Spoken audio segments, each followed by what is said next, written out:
Everybody see my screen okay? Yes, very good.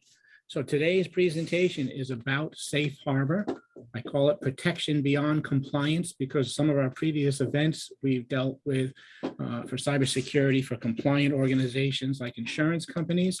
And the idea of Safe Harbor and file encryption goes beyond compliance, meaning that you can be compliant, but this will give you additional levels of protection and protect you financially in the event that data is exfiltrated. So a couple of background things about cybersecurity in general that I always go over to get started. Most firms have exposure. There's important security tools and protections that are missing for most people as the environments are changing. Many firms don't have a disaster recovery plan.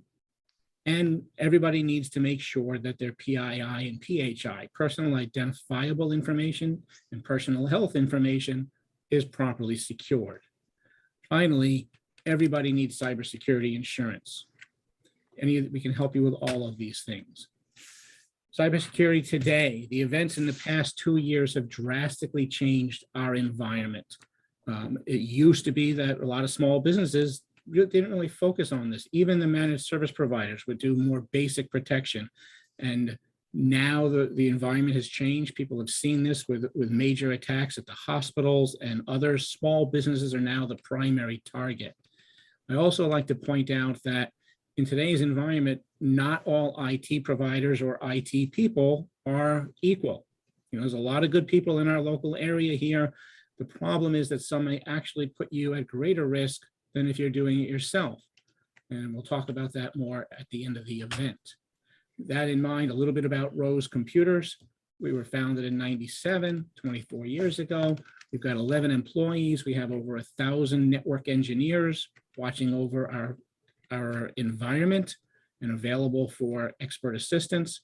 We're Sophos Gold Partner, Microsoft Silver, and we achieved the CompTIA Security Trustmark Plus. Over on the left, you just see what we do: design, implement, and manage. And our guiding principles are our culture, community, learning, and responsibility. The CompTIA Security Trustmark Plus is really an important step for us. And as you can see here, it signifies that we adhere to the industry's highest standards for security practices and business processes and critical components of identification, protection, detection, response, and recovery is related to data security. Earning the Trustmark Plus demonstrates a true commitment to address the challenges of security compliance facing our industry. I'm proud that we are the first and currently the only Vermont firm that has chosen to pursue and achieve this certification. It's really the only industry standard certification for security providers. So a little bit about the people here at Rose Computers. I founded the firm, 34 years of experience.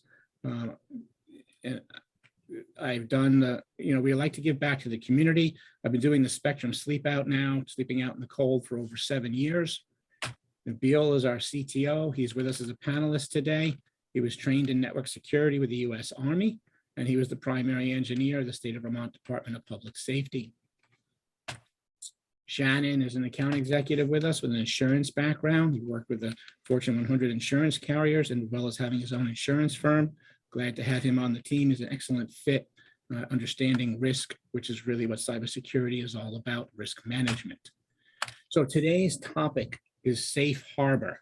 So defined by Webster's Dictionary as a statutory regulatory provision that provides protection from penalty or liability. This is really important for HIPAA clients. The HHS is the Department of Health and Human Services. It's responsible for all the HIPAA laws and regulations. Their journal describes the fact that encryption can be used for Safe Harbor. Electronic personal health information that has been encrypted as specified within the HIPAA security rule qualifies for the standard of Safe Harbor. What does this mean? It means that in the event that you had a breach, whether you're a HIPAA client or not, then you will, if you're a HIPAA client, you will not be faced with as severe financial penalties. So Safe Harbor, how do you limit your risk beyond meeting compliance requirements? Before I introduce Dimitri, our guest speaker from Atacama, I want to make it just kind of a little bit about this event. It talks about how to recover from a cybersecurity incident. The most of this content today is one specific focus on a product that we're offering with our partner Atacama for Safe Harbor. Recovering from an event is really all about your incident response policy and your cybersecurity insurance and what tools you have in place. We can address that at the end in question and answers, but most of the event you're going to see today is going to be about this fantastic, very unique tool that we're offering with Atacama to provide file level encryption that does not rely on your general authentication to your system. Okay, so with that, I'm going to stop sharing my screen, do a quick check to see if there's any questions before we get rolling.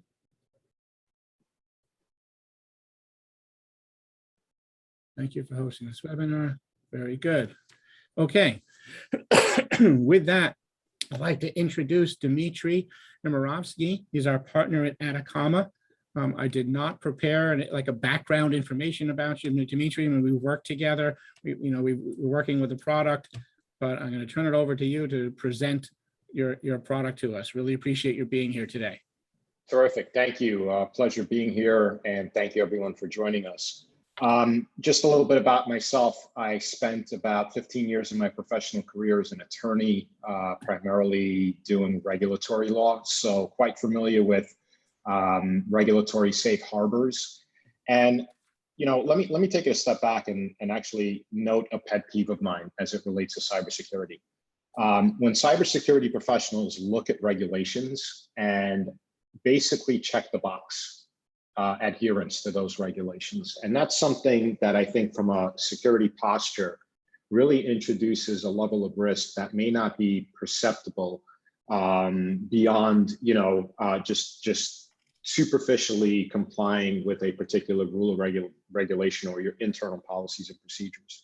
And I see companies doing that repeatedly. And what's counterintuitive is I actually see large entities doing it that are incredibly regulated across multiple jurisdictions. And they do so because of the inordinate number of regulations that they need to comply with. So in a way, these regulations that we see affecting so many companies and so many industries, because they are so voluminous and they are so draconian and onerous to comply with, usually what happens is, the security practitioner is literally checking the box and complying with those regulations. And that's an unfortunate state to be in. And I think, David, you're highlighting what we're seeing in the market over these past 2 years, I think is changing that posture, changing that mindset in a very positive way.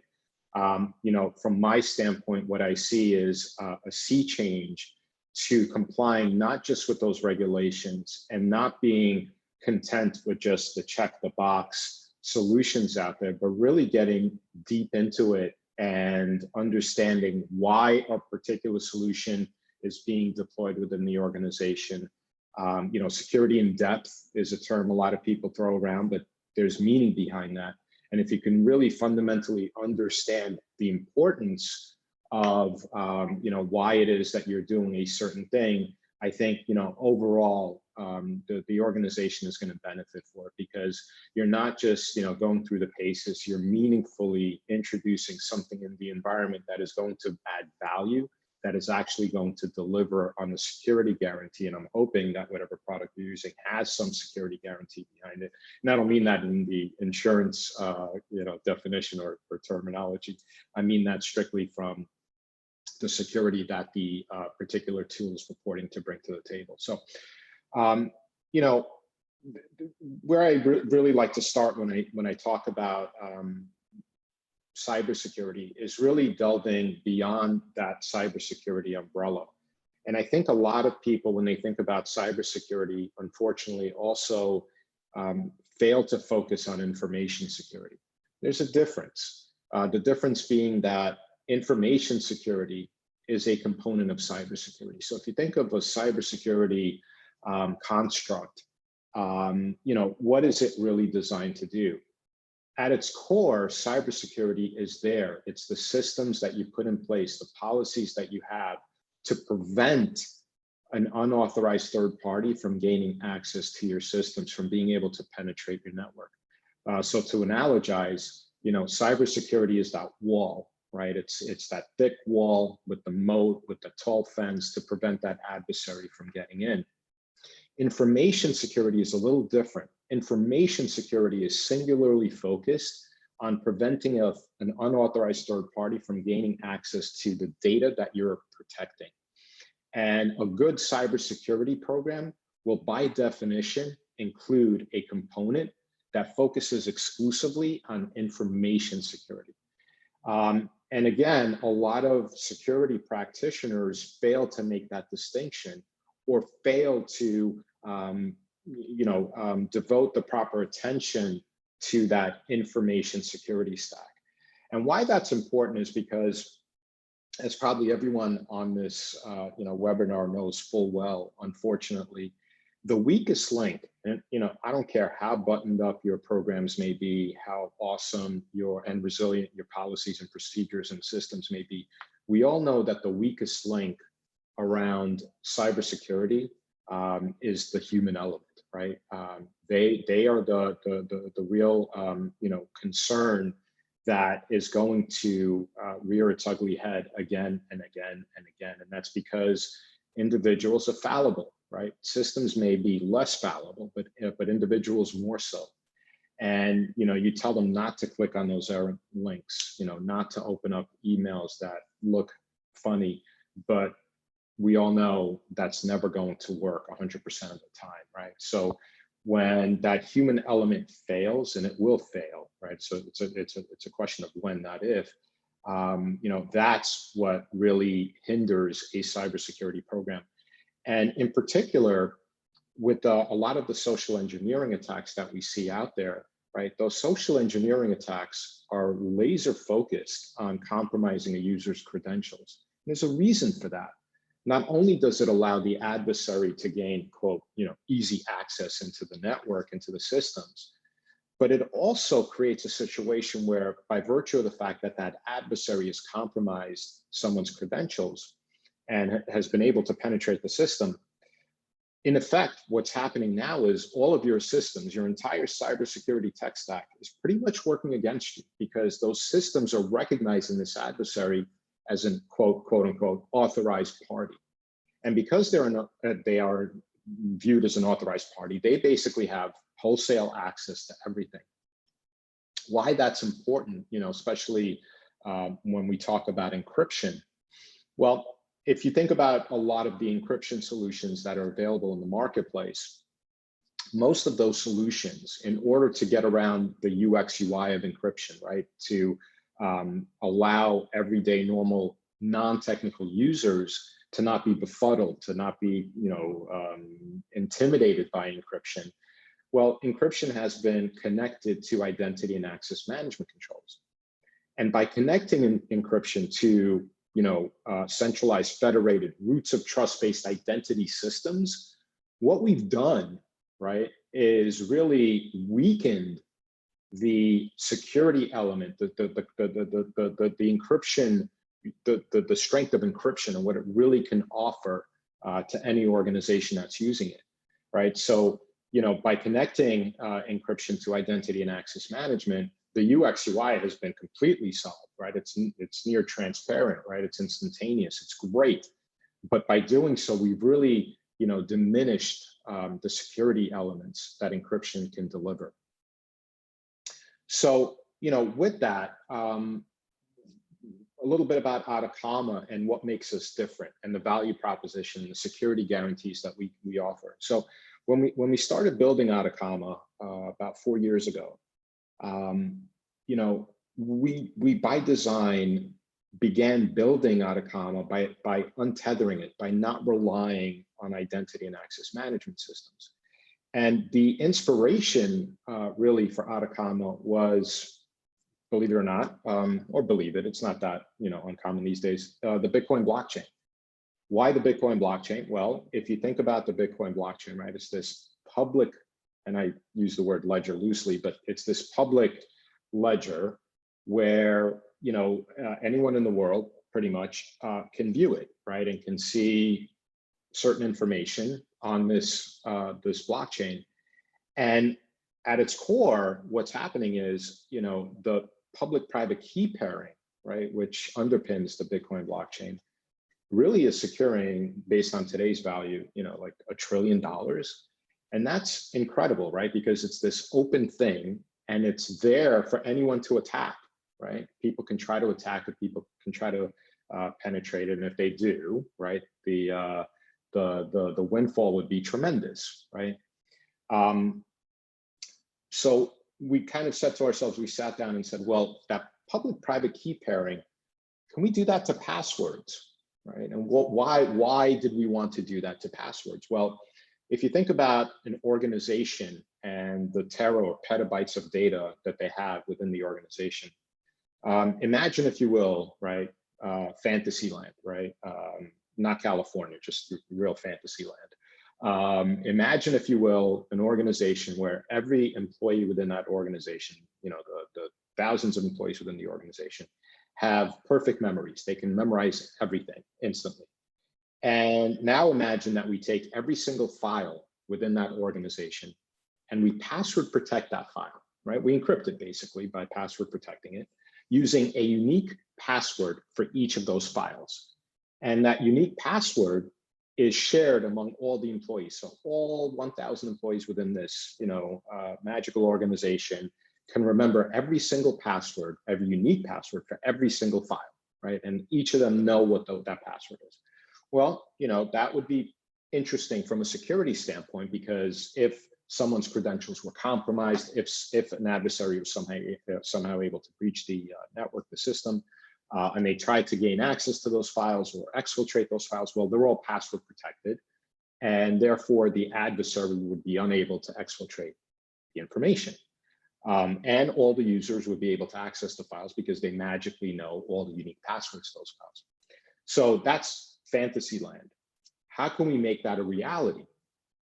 And that's really what we've done with Atacama, right? The aha moment to us came from that inspiration around the Bitcoin blockchain. And we said to ourselves, well, what if we can encrypt a file with its own unique encryption key, and then take that key and cut it up into pieces, distribute it, and do so in such a way where the user doesn't need to know what's happening behind the scenes. Becomes really easy for the user to be able to access those files, right? And at the same time, not have anything sent, not have a central key store, not have a master key or master password, if you will, and really have a distributed system that is not reliant on traditional identity and access management controls like Active Directory. And that's exactly what we've designed with Atacama. Atacama runs on distributed key management. That's really the secret sauce behind our software, right? That's the engine that runs it. And with our software, what happens is each file is encrypted with its own unique encryption key, and we utilize AES with a 256-bit key. The software then takes that encryption key and it cuts it up into component pieces, key shards. And the software intelligently distributes those key shards to every single user who has access to that location where the file is stored, and is also provisioned with Atacama. And Atacama runs, the normal deployment is Atacama running on an endpoint, right? User's workstation, and their mobile device, right? They have the Atacama mobile app. And what happens is the key shard for that particular user distributed to their devices is unique to that user. And that's because we use the user's public key to in turn encrypt the key shard that is being distributed to that particular user. So there's no interoperability of key shards. So now you've created a unique password for every single user. And when that user wants to open a file, instead of needing to remember a password, they get a push notification on the Atacama mobile app running on their phone. And to the user, it looks and feels very much like a 2FA or SSO solution, where they tap approve and they're sending back a piece of the key shard to their machine where the key is reconstituted and the file is decrypted. So our design really, by allowing an organization to encrypt their files, right, And by not relying on traditional identity and access management, what we've done is we've really solved for the issue around encryption.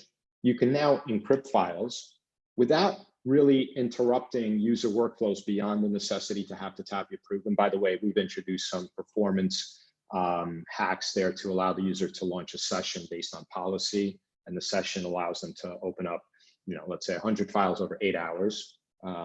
Pick a number; those quantities can be customized. And so by doing so, files remain encrypted until the user needs to interact with them.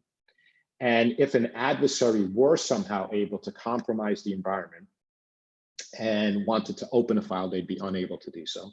If the adversary started wholesale exfiltrating the files, they'd be able to extricate the files. And I want to be clear about that. But what they would exfiltrate are the encrypted ciphertext version of the file, which again, because we're utilizing AES 256, that information is rendered completely useless to the adversary. And speaking of safe harbors, with respect to what is reportable and what is not reportable, and this is really important, right? So for example, in New York, we have the Department of Financial Services, a very onerous regulator with a very onerous cybersecurity regulation and requirements. However, you would not need to report that breach, that particular breach, or the file exfiltration, if you can demonstrate to the regulator that even though something was stolen from the organization, because the key, the decryption key, was not stolen with it, which you can show without a comma because the key is always, split. In that context, you don't even need to report to that regulator. And I view that as so incredibly important in today's day and age where, unfortunately, organizations that get hacked, instead of being the victim, which they are under those circumstances, the regulators don't treat those companies as victims. Instead, the regulators, because they can't go after the hackers most of the time, what they do is they look to the company, and now the company is on its heels. It's defensive, right? It's no longer the victim. It is now looked at as somehow being, negligent or complicit because it did not have the proper systems in place. And, having to, notify everyone, have those letters that you have to send out, have those letters resident with the particular, regulator for anyone to see. And now, right now you're in the sights of the regulator, right? So you have to do, beyond the reporting requirements now, next time you're being examined, they're going to rake you over the coals. So nobody wants to be in that situation. And if you can avoid it, so much the better. And that's really, I view as a, it's sort of like when I started talking about one of my pet peeves being check the box compliance. Well, with our solution, what's really, important to understand is not only are you checking the box as being compliant with the regulator, but you are actually deploying security that is meaningful and will deliver on the security guarantee, right? So our biggest security guarantee is this, is that an unauthorized third party will be unable to access anything encrypted without a comma unless they're able to compromise 2 devices belonging to the same user, right? Not impossible, but that's really not the attack that we see perpetrated mostly these days. And part and parcel of that security guarantee is that if you are hit with some kind of attack where data was exfiltrated and now you're being extorted for a ransom, again, the security guarantee is that whatever has been exfiltrated is the encrypted ciphertext version of the file, which again, because we're utilizing AES with 256-bit keys, it's rendered completely useless to the adversary. So I don't know, David, does it make sense to show a really quick demo, or should we just open this up to to questions? Yeah, I think it probably would make sense. We've got plenty of time. And I recognize, I knew that going into this, that this product is a little bit more complex, right? Just by its very nature. So some of the participants, it may be a little bit intense, but that's what this event is for. The service offering that Atacama offers is so unique for, everybody that's listening. This is why we partnered with Atacama. We find a solution that not only are you compliant, but it, like Dimitri says, it really protects you, because too many organizations can be compliant, but they still have tremendous risk, right? Financial risk if the data, is exfiltrated, being the big thing. Data loss prevention can only go so far. And this is only one of only 2 solutions that we've found that does not rely on user authentication. Everything else out there, all the Microsoft stuff, relying on Windows authentication, once you're on the system, they've got access, they've got the keys to the castle.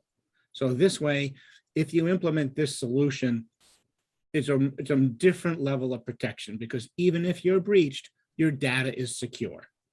So I don't know how many of the people that are attending, I guess we could put that, post in question and answer, or post in chat. But yeah, let's go ahead and do a demonstration explaining, the basic process, Dimitri, please. Yeah, absolutely. So let me get this out of the way here. All right. So what you see in front of you is, this, I'm running a Mac, but this would be the equivalent of Windows Explorer.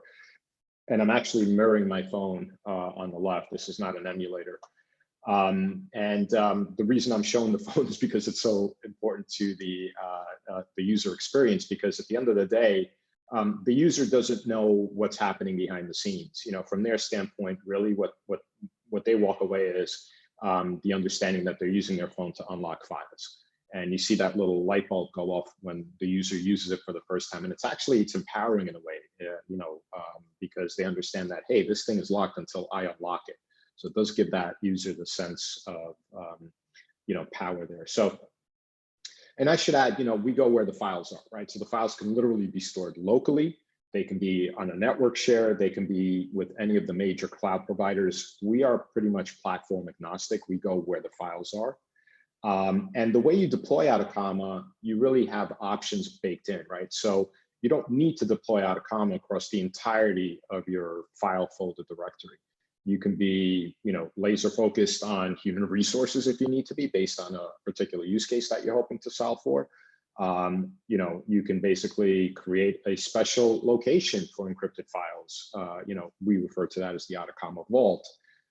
Or if you're using a data discovery and classification tool, and I really view that as an incredibly compelling use case. If you're using one of these data discovery and classification tools, right, which is out there scanning your environment, looking for sensitive information, and then when it finds something with sensitive information, it adds a label to the file, right? Atacama can read those labels. And as soon as that label is appended, we read it and we instantly encrypt the file wherever it may be, right? So that, to me, that narrative is a really compelling use case, because you have the one solution out there scanning, looking for the risk or at-risk data, and then you have the other solution instantly pursuant to policy and without any user subjectivity, protecting the information by locking it up. And that's a really neat use case. So what does it look like from an end user standpoint, right? And by the way, this is a demo location, so these are all dummy files, so none of the information is real. But you'll see here a bunch of HR resumes, and there's a lock icon. And the lock icon is really there just to, it's a visual cue to the user to know that the file is locked, right? So if this was, an environment where I was using it in combination with that data discovery and classification tool, not all of these files would be encrypted. You'd see, maybe a couple based on sensitive information that may be contained within those files, and only those couple of files would have the lock icon on it. So when I go to open a file, I double click on it as I normally would. It doesn't all open up. Instead, I get that push notification to the Atacama app running on my mobile phone, and it's asking me to approve the opening of that specific file. As you can see here, the file name is right there. And you'll see here also authenticated name, and that's important, and I'll explain what that means in a second, because I'm being asked to decrypt that specific file. And that's really important, right? So when I tap approve, it opened up on my other screen here, but it was really instantaneous. Let me show you that again, just so you see it on this screen. I'm gonna tap approve. The file's gonna open up. There you go. I can now do anything I need to do with this file, et cetera, et cetera. You'll see that that lock icon turns to an orange unlock. The file will remain unlocked for a period of time, customizable by the admin. My default is 1 minute. So as I talk, you'll see those files will relock themselves up. And when I say relock, they'll be re-encrypted. But I mentioned earlier that I was opening up that specific file, and that's important. Why? Because without a comma, every action vis-a-vis these files, right? If I wanted to move this file out of this location, if I wanted to rename this file, right? If I wanted to copy the file, all of that would trigger that push notification to me as the user to my phone. Why is that important? Well, let's assume I had a file in here that was literally named passwords, right? What I don't want happening is for an adversary to be able to get into this location and replace that password name with Amy Cruz, right? Switch the file names without me knowing. That would be a problem. Why? Because if I went to open up what I thought was Amy Cruz, but is really now that passwords file, and blindly tapped approve, well, I'd be exposing that really sensitive piece of information to that adversary, and I don't want to do that. So without a comma, at every step of the way, we are, really focused on understanding what the particular security risk is, and we try to minimize the attack vector, right, if you will, or some kind of social engineering attack that an adversary can perpetrate in our environment. So the other thing I want to show is instead of opening up one file at a time, I can tap and hold the big green button. And now I can, and again, this is what we refer to as a session window. But it's customizable. My max right here is 25 files over 8 hours. And when I tap that, what I've done is, now that I've launched that session window, I no longer need to tap my phone, because the next 25 files will open automatically without my having to affirmatively go and tap my phone. And that's just a performance hack, to the extent the company doesn't want their users to have to tap approve for every single file that they open up. It's funny that that's sort of the biggest objection we get. Is like, oh, my users are gonna, they're gonna hate me because they're not gonna want to tap their phone for every single file. What we've discovered realistically is people don't mind it at all, because of that sense of empowerment that you get without a comma, knowing that everything is locked up until you, the user, actually want to go in and unlock the file. So, but it's there, we get it. Not everyone, will want to be as restrictive as, requiring the user to have to tap approve for every single file. Lastly, I'll show you, because we do encrypt granularly at the file level. We have a fairly detailed audit log history. I'm just going to get to my profile here.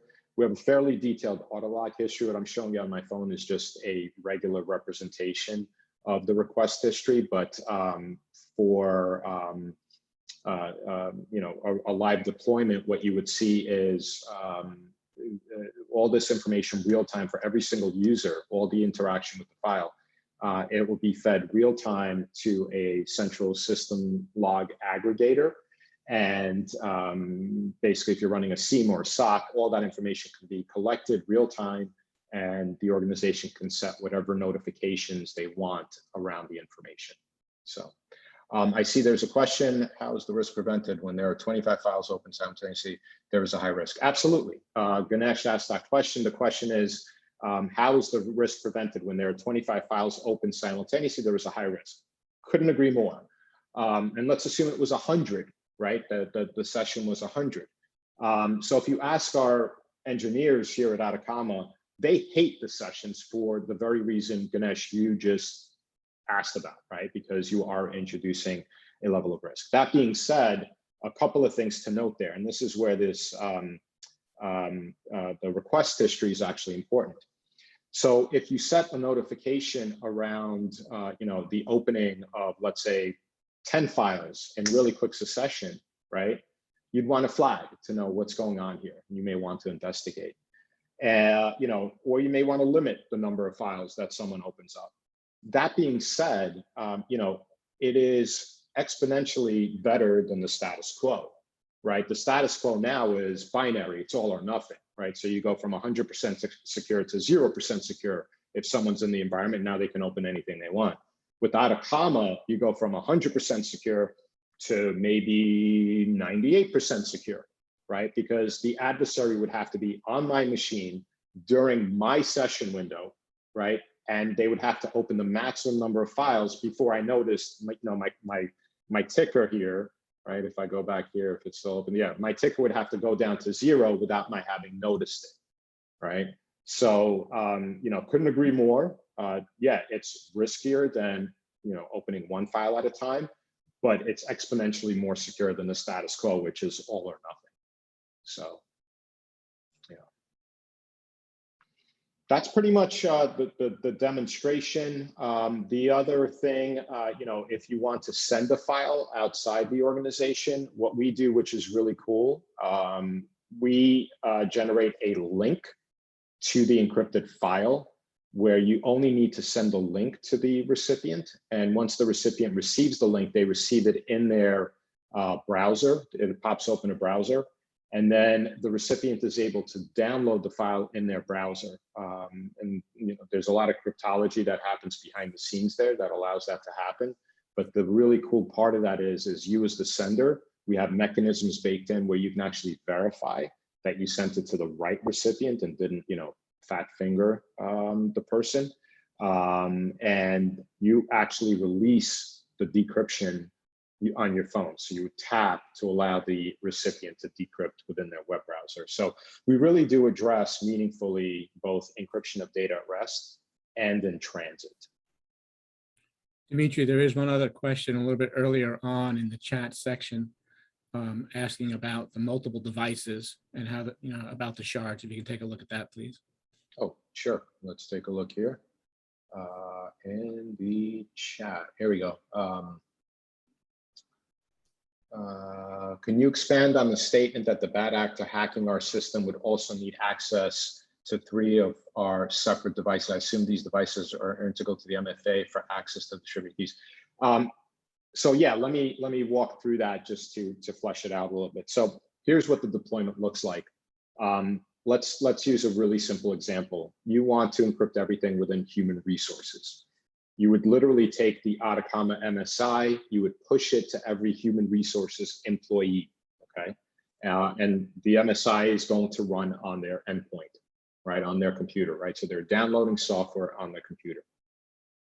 Those individuals would also have to download the Atacama mobile app, right, to their respective devices from the Google Play Store or the Apple App Store. And what's cool about Atacama is even though we are not connected to Active Directory, you can still utilize Active Directory for purposes of knowing who you want to push the software to, right? So using that human resources example, you can use that human resources organizational unit, right, from Active Directory and say, I am pushing Atacama to these people. So you can benefit from certain of the efficiencies of Active Directory, but you don't have to rely on the centralization of Active Directory from an identity and access management control. So now that you've pushed the software to the endpoint, the users have downloaded the Atacama mobile app on their phones.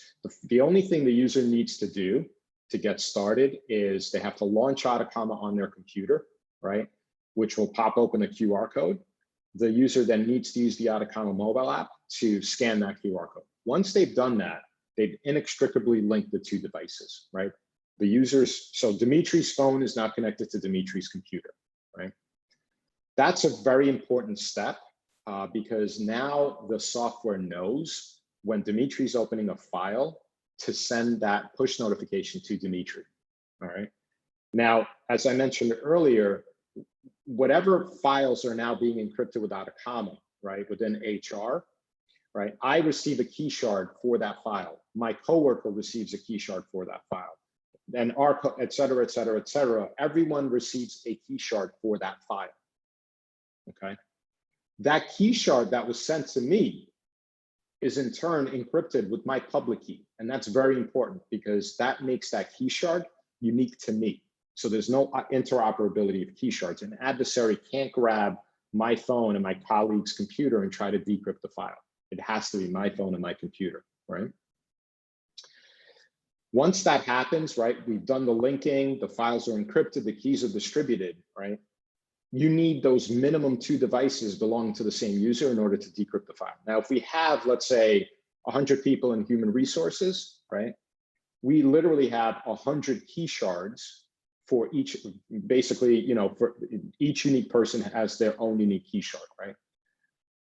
The probability of everyone losing their devices at the same time, very low, but not impossible, right? So when you set up Atacama, it's very important to have proper business continuity and disaster recovery in place, because there is no password reset. You can't come to us and say, hey, we lost all our devices, we need you to reset our accounts. No such thing, right? Once Atacama is deployed, we are out of the equation. We are not there. We have zero visibility as to what you're encrypting, how many files you've encrypted, the type of files you encrypted, the velocity with which you're interacting with those files. We do not have any visibility, and our customers like it that way, right? And so let's assume I lost my phone, right? Or I upgraded to the new iPhone 12. What would happen is, from a mathematical standpoint, you would add me back into that human resources group through what we refer to as a distribution event, a redistribution event. And that basically means either an admin or a business line person would, in essence, you know, simply scan my QR code on my phone as a new user, and key shards would be distributed to me. And what I just described is really important, because with Atacama, there is no automated profile creation, right? Because what you don't want happening is someone gaining access to an admin's credentials and being able to create a profile for themselves, an Atacama profile for themselves, and be able to decrypt all these files, right? With Atacama, there always has to be a human intervention where someone who knows the person that's being added to the group can verify that that is, in fact, that person. And we usually require some kind of interaction, whether it's in person or, you know, if it's over the phone or some other communication mechanism, you absolutely have to know who that person is. A couple more questions. We're using data, blah, blah, blah. Okay, on occasion, we clean up directories which require mass migration, blah, blah, blah. Entire folders and directory. Yep, it's that one, 25 file Mac is used. As tapping our phone all the time feels that push. No, if you're doing a mass migration event, there are a couple of things there, right? This question actually comes up a bit with if you're doing, for example, you know, for recovery purposes, right? You have backups, right? Whether they're electronic or some other form.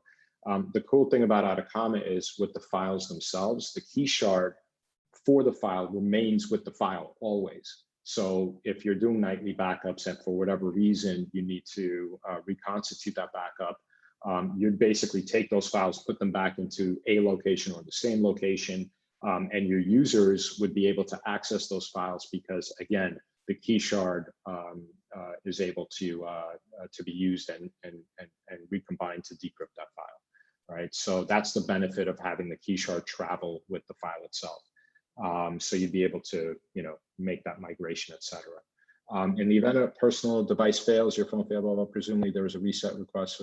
Yeah, I mean, that's basically what I was describing before, right? So we built the system anticipating that users are going to lose their devices, replace their devices.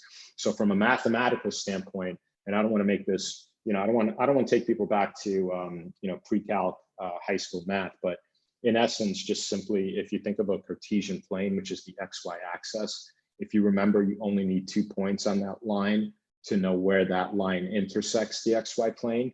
Well, that XY plane is in fact the password, right? The encryption key, if you will. You only need 2 points, but you can have an infinite number of points on that line to know exactly where it intercepts. And that conceptually is what's happening with our key shards, right? You can have many, many, many of those, and you can continue, you know, ad infinitum on that line, and you can continuously know exactly where that line intersects the XY axis. And that's really simplistically what's happening behind the scenes with our cryptology, even though we're using something a hell of a lot more complicated with parabolas and 3 points on the parabolas, but I'm not going to go there today unless anyone wants to, you know, follow up on that. Happy to do so though, but I hope that answers the question.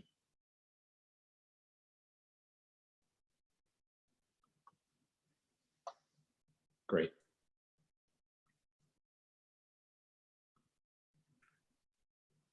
Okay, you all set to meet, Dimitri? Yeah, I can stop sharing. Yep. And I will start sharing again. I really appreciate your presenting this. I'm sure there are people that are going to have more questions about the product. Let me share my screen here again to wrap up. We do have plenty of time left for additional questions and answers. I did want to just thank you all for attending and ask you to just, make a comment, whether on LinkedIn or something, if you found that this information was interesting or useful, post something positive for us. Finally, for follow-up information, I want to point out, there's a couple of links here. I should be able, maybe I'll post these in the chat to make it easier as well. But we have a 2-minute video that we put together at vbm.rosects.com. We'd like you to take a look at. The links to find us on LinkedIn. And lastly, if you wish to book a call with me to discuss this or anything else, there's a Calendly link that you can access right here. Let's see if we have any other questions and answers or chats. Looks like we are good. I'll hang out for another minute or two. Again, I want to thank you, Dimitri. I look forward to getting this deployed for more of our customer base. We're very happy with the offering. Excellent. Thank you.